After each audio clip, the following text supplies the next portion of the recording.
Hello, this is your host, Jonathan Brown, And this is your co-host, William Barth. and this is the Praxis Report. We are a brand new podcast that discusses social and political theory with a critical perspective.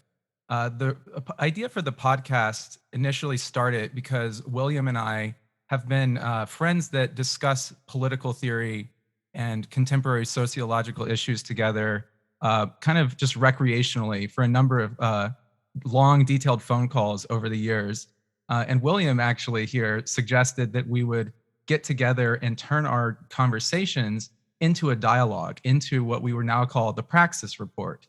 And I guess our main goal with this series is that we're going to kind of discuss contemporary political issues of the day. And we want to give voice to sort of perspectives that we don't commonly hear in mainstream media or even on left wing alternative pundits that are on podcast and YouTube videos. For example, both of us kind of really initially connected to each other through the Bernie Sanders campaign back in 2016. And we both had our own kind of reasons for getting involved in the Sanders campaign. But one of the things that separated the two of us in terms of our political analysis from most of the other supporters of Bernie Sanders at the time was that once Bernie lost the nomination in 2016 and then again in 2020, most of the so-called democratic socialists and progressives and alternative anti-establishment pundits that kind of emerged around the Sanders campaign, most of them got on board with the Democratic Party and favored the election of Joe Biden and Hillary Clinton. And the two of us, William and I, both felt that that was a mistake. And so we both kind of retreated into alternative politics, looking at third parties, looking at other ways of thinking about political discourse. And so we kind of believed that if Bernie Sanders was calling for sort of a political revolution at the time, it didn't make a lot of sense for all of these pundits to be endorsing the same kind of establishment that Bernie was calling for a revolt against. So the two of us hopefully will be able to provide a sort of new kind of podcast where we can discuss our political theories and find ways to turn these theories into an actual practice, a political practice that kind of moves us beyond this kind of two-party landscape that we're stuck in, this bourgeois capitalist system that only allows for two viewpoints. William, do you have anything interesting you want to add to I think that's well stated, John. The idea, as you stated, is to sort of enhance the public discussion, enhance the political discourse, and I don't mean that exclusively I don't mean that exclusively as a sort of a left or progressive perspective enhancement of the public discourse. I intend it as just a total comprehensive enhancement. In other words, sort of like scientists studying, germs in a petri dish. I would intend to look at all perspectives, right and left, from libertarian all the way to communitarian, right.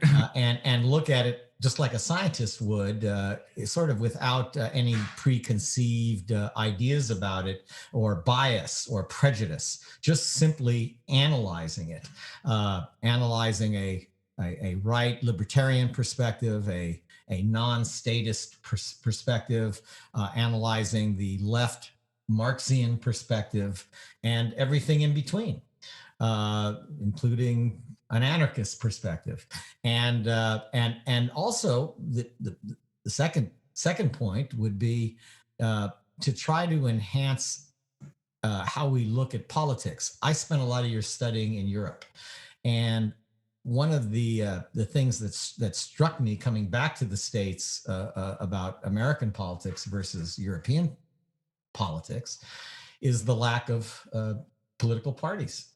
this idea that there in the United States that we only have one main party or one majority party.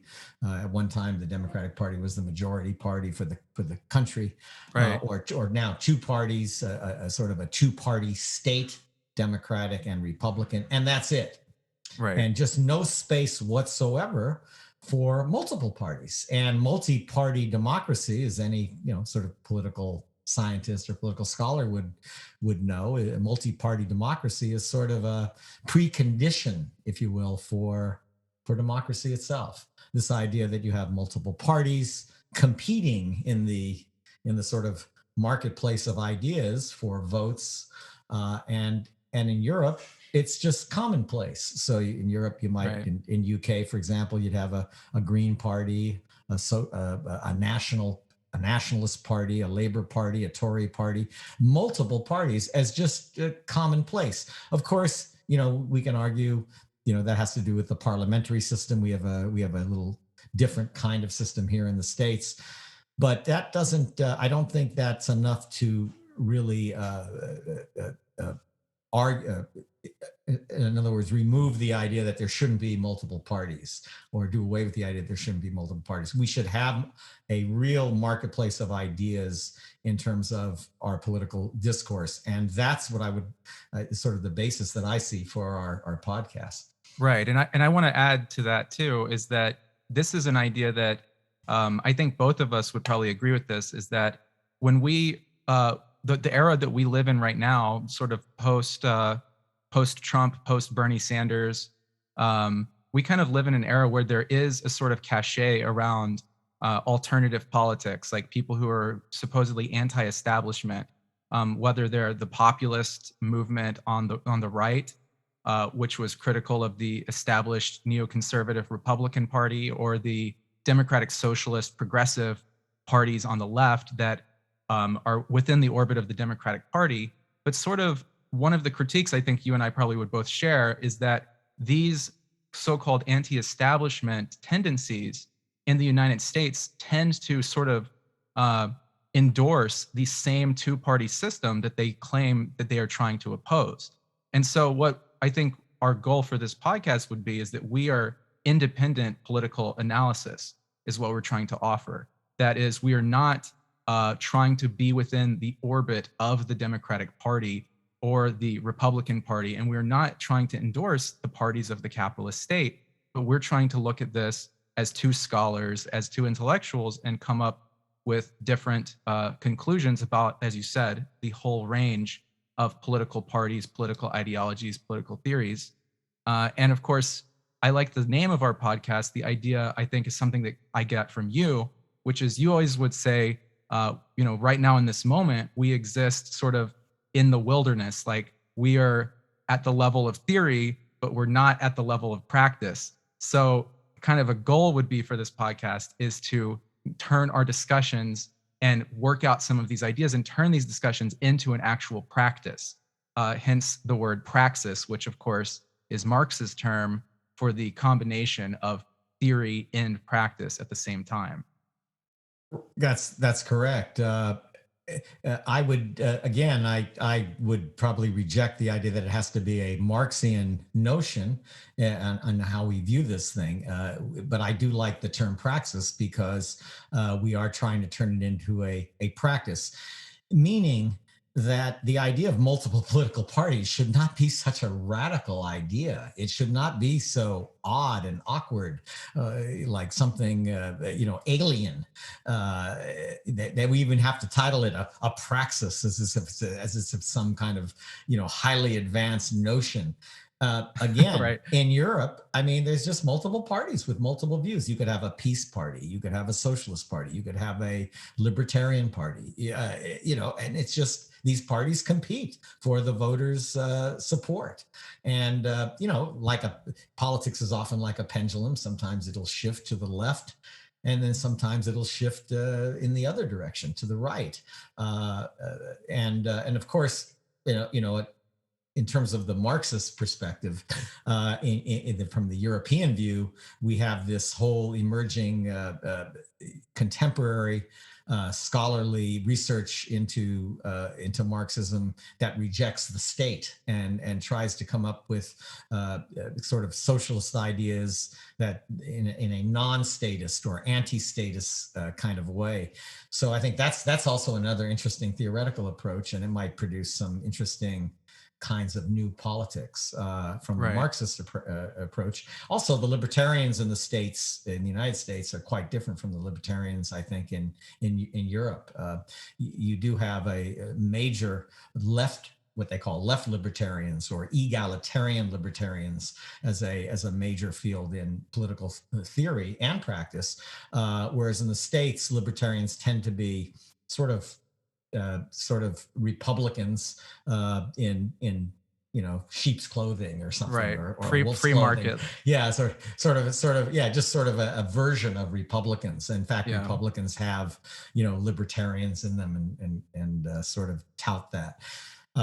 So Right. again, yeah, that's the idea of the show, is to try to make this idea of these multiple perspectives not something that's so exotic and alien, but rather just commonplace, just common sense. Yeah, and what we're going to try to do is each of the episodes we're going to devote to analyzing a sort of different political ideology or political theory.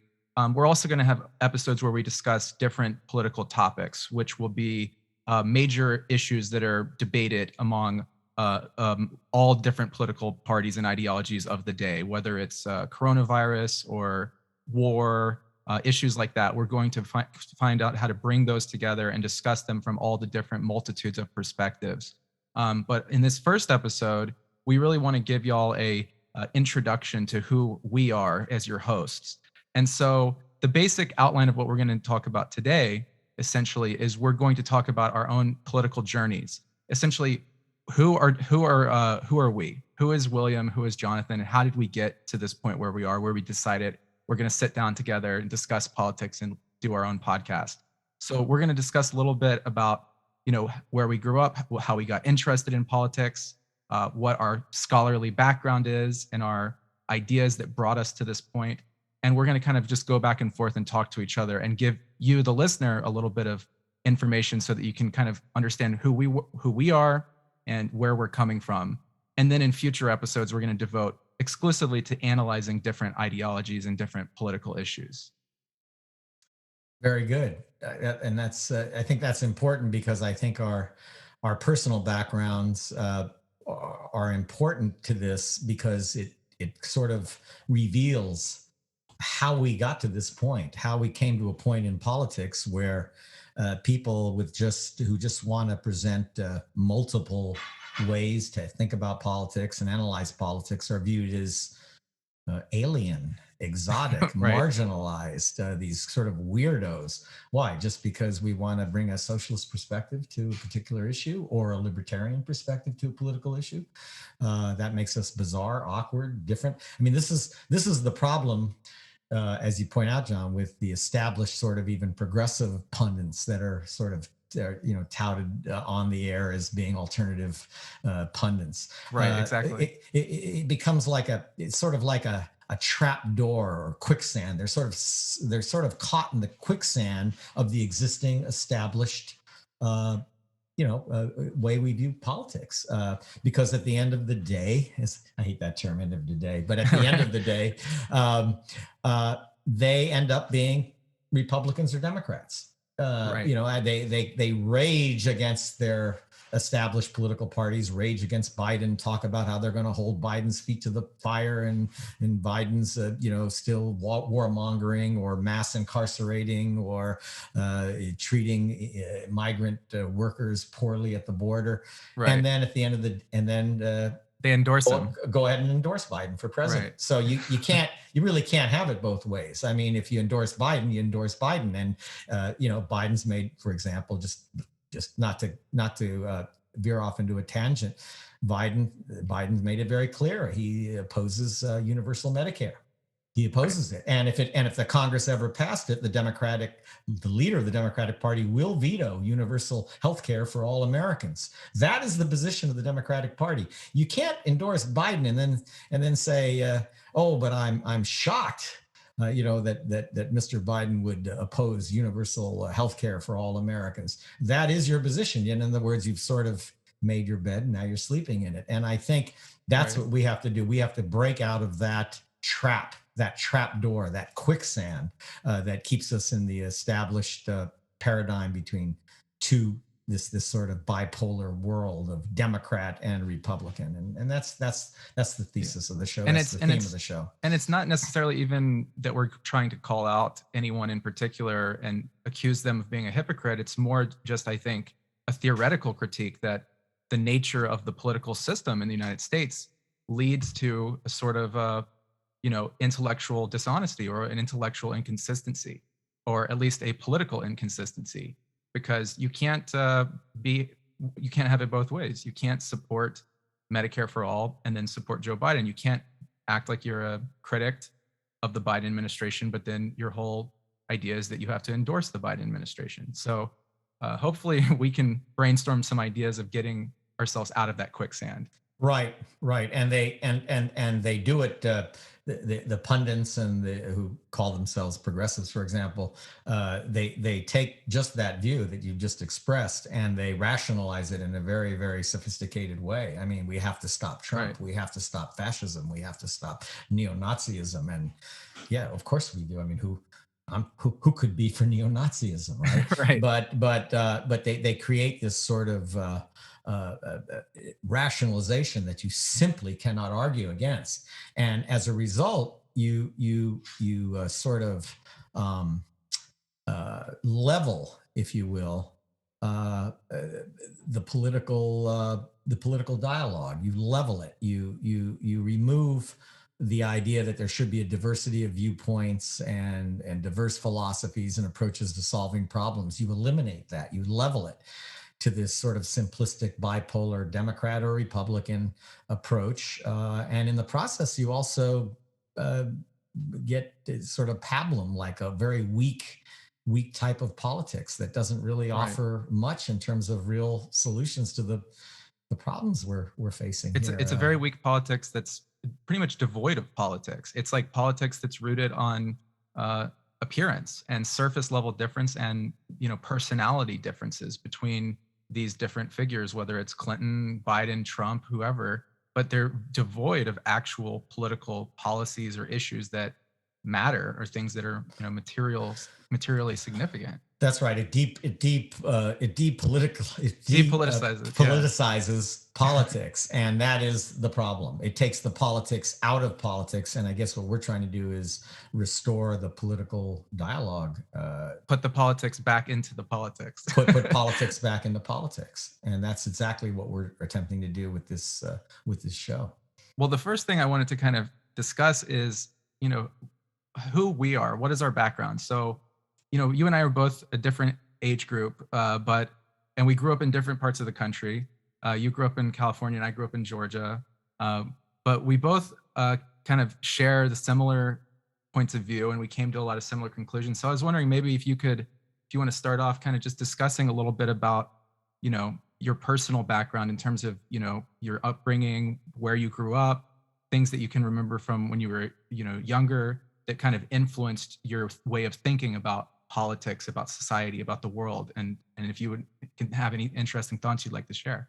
Sure, certainly, and I think that's a good way to start it out, because I have sort of a quasi political background. I did hold public office for a while. I held Democratic Party offices for about 3 terms in the sort of mid Los Angeles area. Hmm. I served 3 terms on the Los Angeles Democratic County Central Committee.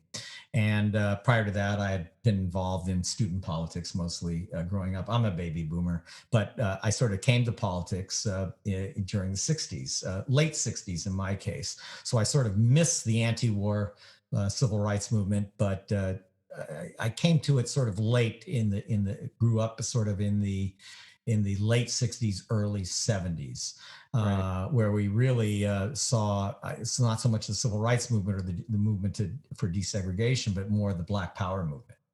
And that's sort of the environment I grew up in. And Yeah. like I say, I ran for student body offices, somewhat successful. I was elected to the Democratic Party's Central Committee for 3 terms. And when I actually became a candidate for the state, California State Assembly for a time, and very quickly hit the reality of politics. I also was involved, I should say, in the California Democratic Party for a while. And I remember Nancy Pelosi, because she was at that time just starting her political career. She wanted to be the chair of the California Democratic Party. Right. And I remember it's a story, but a story with a purpose. I was a delegate to the California Party convention, and Nancy Pelosi was a candidate, and her team was sort of hitting me up for my vote to support her to become the party chair out in California. And the approach or the argument that they used to support Nancy Pelosi, where it was a sort of a two-pronged argument, and I think it sort of embodies what the Democratic Party is about and Yeah. where politics is. And the two-pronged approach that Nancy Pelosi's sort of campaign team used was Nancy Pelosi had money. She came from money. But more importantly, Nancy Pelosi could raise money. So the fact Right. that she had money and the fact that she made money, could raise money, the double pronged money approach made her the ideal leader of the Democratic Party. So it's not So that she was, nothing connected to about some policies, organic nothing, constituency, or she had the no, ability to organize the working class, nothing or about yeah. politics, nothing about policy, nothing about poverty or war or pollution or any other Right. public question. Right. Money, money, and of course the most important, money Right. was her three most important credentials. And that sort of struck me because that became, from my experience in politics, electoral politics, what politics was all about. I became a candidate for a short period for the California State Assembly, and the first question as I went around and tried to get support that people would ask me was, how much money do you have? How much money can you raise? Are you credible based on how much your financial or money resources were? That's it. No one cared about the fact that I was organizing a tenants' rights movement in Los Angeles. I was the legislative director of a group called the Los Angeles Renters Lobby that I helped co-found. That was passing we lobbied for a citywide rent control law, or to strengthen the city rent control law, which is, by the way, Right. still on the books today. I was trying to build a constituency of renters as a political constituency. No one cared about that. They only cared about three things: money, money, and of course, the most important thing, money. Right.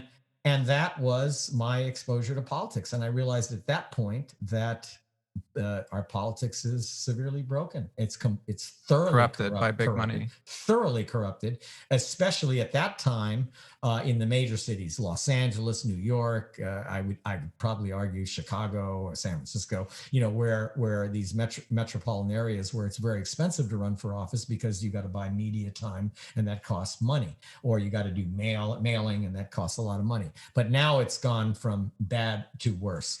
I would argue that our political system at the federal level, the state level, and the local level is now thoroughly corrupted by big money, and Yeah. politics itself is thoroughly corrupted, and that's a country in trouble, in serious trouble.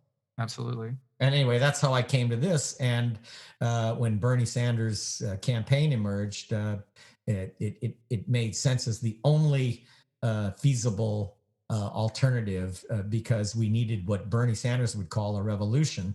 Sadly, the revolution, like so many revolutions, it died. In other words, what happens after the revolution's over? Well, it became reactionary, and it simply folded back into the existing corrupt, established political order, where even Bernie Right. Sanders himself is endorsing and cooperating with the same corrupt forces that he was saying needed to be replaced by an actual revolution. So that's That's the, again, the trapdoor, the quicksand of established politics that we find ourselves in. And anyway, that's how I came to this and to this show with you. Well, my experience was, I had never, it was not quite at the same level as you. I mean, I've never been involved in official party politics or serving in office in any capacity, but I also was connected when I was younger to the Democratic Party in the state of Georgia, where I grew up. And when I was in high school, the big issue of my lifetime was, of course, the Iraq War and the Bush administration and the neoconservatives. And so when my teenage years, I think my biggest focus was on imperialism and war. And that was something that I kind of was very honed in on.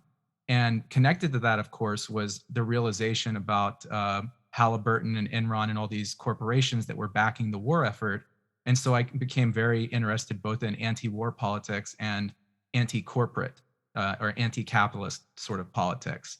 But I will admit that when I was in my early 20s, like many other young people, I was sucked into the Obama mania that happened in 2008 when Barack Obama ran for president. And so that was my experience working in Democratic Party politics, was kind of just doing door to door, knocking on doors and canvassing and asking people to get out to vote, and making phone calls for Obama. And quickly, of course, became very disillusioned with Obama once he got into office and started watering down and compromising on every piece of legislation, as well as continuing and even expanding the war machine that he was in a lot of ways elected because people were fed up with Bush. So by the time Bernie came along, I was interested in that campaign because Bernie was specifically talking about the class divide. He was calling out the billionaire class. He was talking about political revolution. And the fact that the mainstream media, the mainstream Democratic Party hated him so much seemed to be that he was kind of pushing all the right buttons. But exactly as you just described with yourself, I also became disillusioned with Bernie very quickly when I realized that he wasn't following through on his calls for a political revolution. And sort of like the horizon of his vision of politics didn't go beyond the Democratic Party. He was willing to be a sort of internal critic of the Democrats. He was, almost like holding their feet to the fire as their internal conscience, but he didn't have the chutzpah or the guts to really push them as far as they needed to be pushed and really break the party if he had to. And so it sort of never struck me as correct that he would endorse Hillary Clinton or endorse Joe Biden. And now he's sort of kind of become this like lapdog for Joe Biden, even though Biden supposedly is against everything Bernie said he campaigned on. So for me, that's really where I've kind of left party politics, left the Democratic Party, and even something like the Sanders campaign, as far as the idea that we can really bring about a sort of socialist revolution or some kind of revolution internally within the Democratic Party, because it just seems as though the experience of the Sanders campaign and and I'm sure going back in the 60s, right, there's always been these kind of phenomenon where outsiders try to change the party from within, and they end up getting sucked in, co-opted, and then the party continually just it turns into the so-called graveyard of social movements that people talk about. So that's kind of my sort of political trajectory in life on those issues. Yeah, it's what you say is so interesting, and I think though, again, as political scholars or social theorists, we don't want to take a sort of personalize the question. We Yeah. kind of want to take the approach of scientists, again, studying that petri dish, like Right. as opposed, Bernie may have chutzpah or he may not have chutzpah. He probably has a little chutzpah, actually, given his background. But if our listeners know what that word means, but I don't think it's a personality defect or a personality question. Although a lot of pundits that we see, the established pundits want to credit it to that, like Biden's just not tough enough, or Biden's too weak, or Biden's too Right. strong, or I really do think it's a structural issue, I and agree. Totally. it's yeah, and it really is something that has characterized sort of progressive politics since the 60s, starting with the campaign of Eugene McCarthy back in the in the mid 60s to sort of challenge Lyndon Johnson, who was the architect of the war on Vietnam, Right. and war politics, and anti-war, I should say, anti-war politics is something that has characterized American politics now for almost a half century, since the 60s. Yeah. You talk about your coming to age sort of with the Iraq War, and I came to age with the Vietnam War. And Vietnam really set the stage for what they call the cultural wars, or the cultural divide in Right. the States. And Vietnam really characterized it. The difference between Iraq and Vietnam, however, was in Vietnam, uh, we had a military draft, so that American boys, we didn't have boys and girls being drafted at that time. Now we have Yeah. a more of a both men and women in the More armed forces egalitarian fighting a more gender. egalitarian military force. But at that time, it was just young boys coming home in flag draped coffins by the thousands, really, from Right. Vietnam. And it just created incredible havoc, because uh,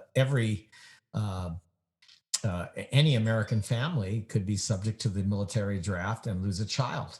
Right. So everyone was and that's probably the key difference between the war, I call it the war on Iraq, or the war on Vietnam, Right. because war is war, and when you take military actions under international law against a country, you're declaring war on the country, no Right. matter how you want to cut it. Yeah, we were at war with the Vietnamese, and we're at war and currently at war with the Iraqis. The Iraqis are not free. We have military personnel occupying the country at the current time. Yeah. You can't look at it any other way. But putting that aside, this has characterized politics, war. And like you say, these movements, these anti-war movements from Vietnam through to Iraq, through to the current day, have ultimately, unfortunately, sort of failed. They Yeah. folded back into the established Democratic Party order, and the Democratic Party, just like it was under Lyndon Johnson back in the mid to late 60s, is a war-mongering party. And Right. again, we come back to the same point. These so-called progressives and pundits who endorse the Democratic Party and endorse Joe Biden are warmongers. You can't Yeah. have it any other way. War is a pretty what do they call these existential questions? War Yeah. is such an existential question, because you're murdering people. It's Mass legal. murder. It's legal murder. You're just Right. going into a country and killing it. It's justifiable killing, justifiable homicide. You can kill anybody when you're at war with a state, and without getting too technical about, well, we haven't declared formal war and that sort of thing. Yeah. That's what war is. And I don't think, in my view, I hate to sound like Bernie Sanders, but in my view, I don't think you can have it both ways. I don't think you can endorse the Democrats and the Democratic Party and say, but I'm against the Iraq War and I'm against warmongering. No. The Democrats have just You passed the can't. largest military budget in world history, and that's the Democratic Party. That's what it is And that's today. the And thing that when I was in high school, and then looking back now, the fact that back then the liberals were so livid about George Bush, Dick Cheney, and all of the neocons, and now the liberals have basically aligned with Dick Cheney. They're rushing over themselves to praise Dick Cheney, to praise George Bush, and so there's a sort of neoliberal and neoconservative alliance that's happened around the issue of permanent war, and that's something that's just completely remarkable that we've seen over the last 20 years. But I wanted to go back to something you also said. You said we're scholars, so we want to study this like scientists looking at a petri dish, not personalizing it. So I think we should talk a little bit about our own scholarly backgrounds because both of us, in some ways, have an academic record, and we both kind of study these issues not just as participants and activists, but we study these kind of things as scholars and academics. Um, so would you want to talk a little bit about your record, where you went to school, what you studied, things like that? Yeah, certainly. Because when you're sort of a political activist, someone who just wants to get involved and run for offices and that sort of thing, Yeah, you realize very quickly that if you're really seriously interested in politics, you really do want to take that sort of deeper intellectual understanding of yeah, politics. And to do that, you do sort of it is really tremendously helpful to do it in an academic way and right. really take a scholarly approach to it. And so I always personally felt the need. It's something, I'm a lawyer by profession. I practice law. I have a JD. I'm a practicing lawyer in California currently.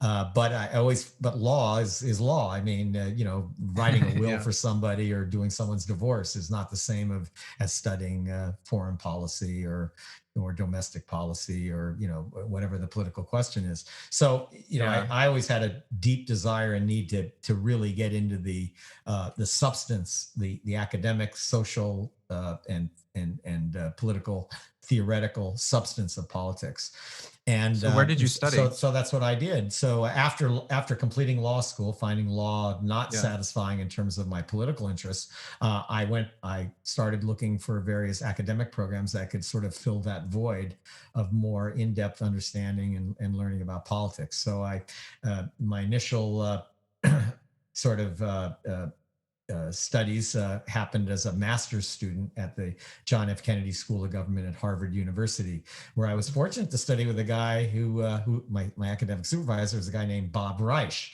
big a who big name there. who's a big name today, and Yeah, he's a mentor and a friend of sorts. I mean, he's a pretty big player, but he was very nice to me personally, and I really studied. I really was interested in Bob Reich's approach because his sort of specialty was something called industrial policy or yeah, industrial strategies. And he really was trying to look at the question of how a progressive, someone maybe on, I hate to use the term left because it's such a vague term yeah. sometimes the way we use it, but how a progressive or a liberal, how do we view the economy? I mean, we have a market economy, we have business. Business is the business of America. That's how our whole economic system runs. Well, how do you build a socialist economy? How do you build a progressive economy? What do we mean by that? What do we do? Do we nationalize everything and make it run, like a governmental agency, or do we? What do we? How do we approach that? And secondly, how do those of us on the left? How do we deal with the question of the economy? I mean, you need to have an economy. You need to feed people and clothe people and house people and sell people products. So Reich was fascinating to me because he was grappling with those questions. Those are some of the questions, by the way, that even probably Bill Clinton himself probably tried to grapple with earlier with his so-called third way, which Right, yeah, ultimately became a kind of a compromised, sort of a corporate sponsored approach to politics in the current day. But yeah, that's another question. They were trying to grapple intellectually with the idea of how does a leftist, a socialist, a liberal, how do we view the economy? What is yeah, a socialist economy? What is a progressive economy? What is an industrial policy? And of course, study it comparatively. What is Germany doing? What is Sweden doing? What is United Kingdom doing? How do other countries approach this question? yeah, Eastern Europe versus Western Europe. And so Bob Reich was interesting to me because of his approach, because of industrial policy. And at Harvard, I did a study of the US steel industry and what had happened to it and how it sort of came apart. And as a right, student of Reich's, I also got a chance to study with other people at Harvard, like Lester Thoreau, who was at, I believe he was at MIT at the time. I took a class with him. And I also studied with a guy named Ezra Vogel, who was a Japanese scholar, and he studied the Japanese economic model. He wrote a Right. book called Japan as Number One. So my early interests academically were in industrial policy, government, business relations, and then later in life, I realized that having a master's and having a law degree wasn't enough. I needed the PhD, and because to be a serious scholar, you need the PhD. There was just no way around it. I ended up eventually going back to school and getting my PhD. I did that at the University of Oxford in the United Kingdom, where I ended up studying something, human rights, because I'm a lawyer, but a certain version of it. And I was looking at the question of cultural rights, and more specifically, the whole question of minorities and minority rights, not as a domestic question in the United States, but more as an international topic. What are minority groups? How are minorities founded? What are minority rights, as a question of international law and political theory, what we call the subject of multiculturalism? Yeah. Because this question is just raging throughout the globe. How do we deal with immigration? How do languages and religions, you might call identity politics. Why do we have identity politics, and what's the meaning of that? This whole question of culture and the role it plays in politics, it just seems so paramount, because no matter what your political view, at least the conclusions of my studies are, is that nationalism, cultural identity, it just seems to be the reigning political ideology of our time. People just seem to be attracted to their cultural expression, their national identity, their language, their religion, Yeah. their national heritage. That, more than anything else, more than capitalism, socialism, and any other kind of ism, seems to be the most powerful, captivating ideology of our time. And I know you and I have talked about this, because when we talk about topics like socialism, we go, but look how people like Mao Zedong did it. He did it with Chinese characteristics. Right. He really combined Chinese nationalism With with socialism. his Yeah. brand of Marxist theory and Marxist-Leninist theory, Right. and that was his unique contribution to socialism. But you can apply it to any number of political theories. It doesn't have to be Marxist. It could be libertarian. It could be any other. Um, but uh, Well, that's but something that's quite controversial on the left for a lot of leftists in the United States, at least, is the idea of nationalism, and perhaps even the discussion that members of the working class, people on the left should feel some sort of national pride or American patriotism, or perhaps socialism with American characteristics. That's something that we haven't really heard a lot of discussion about, because typically there's more of I suppose, an internationalist or a cosmopolitanist sort of perspective. But what you're talking about is very interesting, because there is, among working class people in the United States, there is a sort of desire for sort of identity of some sort, right? Yeah, there's no question about it. I mean, in my own, just in my own, this is sort of, maybe it's parochial, but in my own political experiences, I really found this sort of odd sort of political strand in America, in American politics, where you have this sort of progressive or radical, almost radical economic view on the one hand, enmeshed with a rather socially conservative view that you might call American or American culture on the other. I know you and I have talked about this, this idea of marrying a kind of conservative, for lack of a better explanation, Christian or moral sort of ideology, or you might call it a theology even, Yeah. with a kind of radical economic view. Maybe we could use as a practical example the way Catholics approach politics. You have Catholics, religious Catholics, who on the one hand are against abortion, are pro-life. And Yeah. that's an interesting philosophy, pro-life, because pro-life means more than just being someone who's against abortion rights for women. Pro-life means being pro-life. Right. People should be supported throughout their life, and life is sort of sacred and important. But I don't want to get too far off on a tangent. The point I'm trying to make is that you can have a sort of a strong cultural or religious identity and still maintain a rather radical politics the way Catholic bishops and other groups do, or even the Pope does. You can maintain a radical economic view combined with a rather socially conservative religious view, because, again, like you and I have talked about a little bit before, things like marriage, family, divorce, children, this is the stuff of life. Most Yeah. people don't sit around thinking about, am I a libertarian or am I a socialist or some combination? Most people think about, am I married? How is my husband, or I should say partner? We don't use husband and wife any longer, but who is going to be my partner? How many children am I going to have? What kind of family life am I going to have? These are the things that are important to people, and It's something that, therefore, yeah, yeah. it's something that, growing up in the South, that is something obviously that was very true to me because the South is more, and of course, it's the Bible Belt and it's culturally conservative in many ways, but it's also strongly working class part of the world. And there is a sort of idea where if you just talk to people purely about material conditions and economic concerns, they are certainly on board, but they associate liberalism, the Democratic Party, they associate that as a sort of technocratic kind of elitism, a cultural elitism of people who are on the, on the West Coast or in New York, who look down their nose at them and want to take away their family and their, traditions and things like that. And that's something that's always been a certain, concern that I've thought of most of my life, because of where I grew up and, people in my family and friends and people I grew up with in school. And something for me, I didn't quite have a lot of academic experience in different institutions as you did.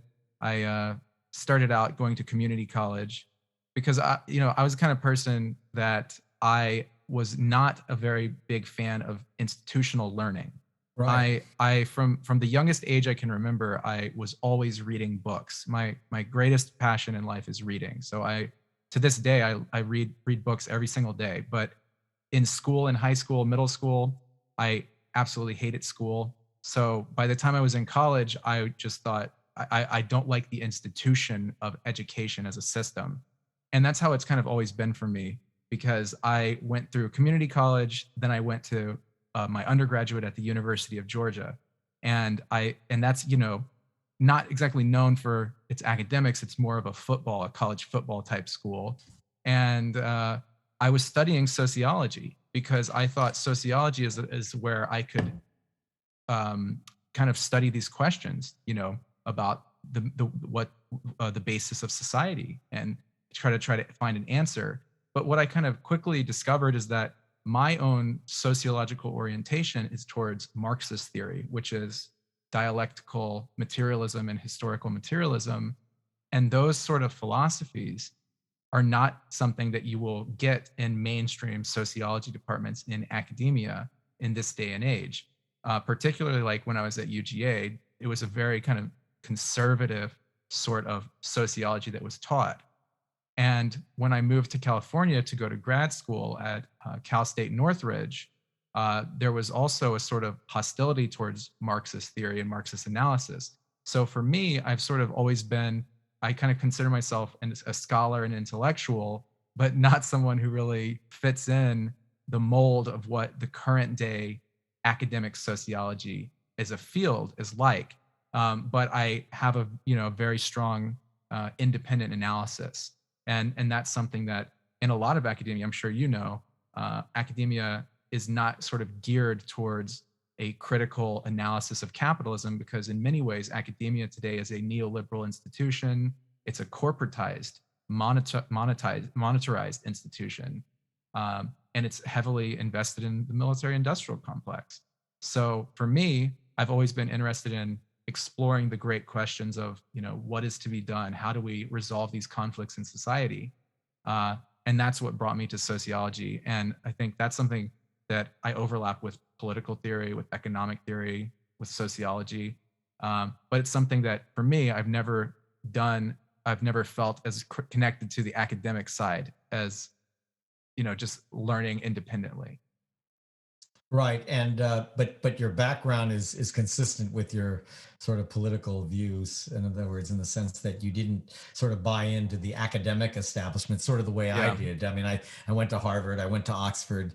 I sort of bought in. I sort of bought into these Yeah. these designers, label schools, Well, I don't know if you and bought in, but you had to play the game enough to get your degree, yeah, and I had to play. I yeah, played the game, and you sort of remain consistent with your sort of progressive ideologies and philosophies by just being stay true to the actual scholarship. Just read the books and not be so concerned with the designer label aspect of the institution you were studying at. And but what's interesting about it, I think both our backgrounds is we both came to the same conclusion that we want to give voice or highlight this idea of the, I guess you call it, the public scholar.